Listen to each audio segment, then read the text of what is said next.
భద్రాద్రి కొత్తగూడెం జిల్లా ములకలపల్లి మండలం మూకమామిడి గ్రామ పంచాయతీ సర్పంచ్ తురసం కృష్ణ డెంగ్యూ జ్వరంతో తుదిశ్వాస విడిచారు. దీనితో వారి కుటుంబ సభ్యులు అర్ధనాదాలతో ఆ ప్రాంతమంతా విషాదం అలుముకుంది. ఆశ్వారావుపేట నియోజకవర్గం ఎమ్మెల్యే మచ్చ నాగేశ్వరరావు అక్కడకు వచ్చి కుటుంబ సభ్యులను పరామర్శించారు. ఈ సందర్భంగా కుటుంబీకులు మాట్లాడుతూ ఒక గ్రామానికి సర్పంచ్ గా ఉన్న వ్యక్తికే ఈ విధంగా జరిగిందంటే మరి సామాన్యుల పరిస్థితి ఏంటి అని వారు ప్రశ్నిస్తున్నారు.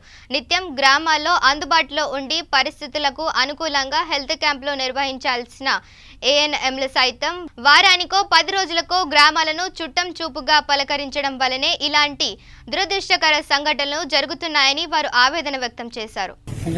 పంచాయతీ సర్పంచ్ కృష్ణ చిన్నతనం నుంచి మా పార్టీ కుటుంబమే. వాళ్ళ నాన్న పోతురాజు దరిదాపు చాలా సీనియర్ మా పార్టీ కమిటీ మెంబరు, తర్వాత ఈ శాఖ సభ్యుడు కూడా. అట్లా ఒక వారసత్వంగా వస్తూ ఉన్నటువంటి కుటుంబం నుంచి వచ్చినటువంటి వాడే ఈ కృష్ణ.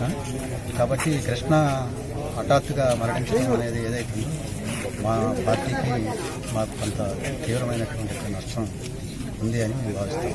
నా మరణం ఈ ప్రాంత ప్రజలకి, అదేవిధంగా మా పార్టీ సిపిఎంఎల్ కూడా మాకు తీరం లోటు. ఆయన మొదటగా ఏర్పడ్డ మూకమామిడి గ్రామ పంచాయతీ తొలి సర్పంచి, అందులోనూ యువకుడు, చాలా భవిష్యత్తు ఉన్న వ్యక్తి. అటువంటి వ్యక్తి ఈరోజు మరణం అనేది చాలా తీరని లోటు.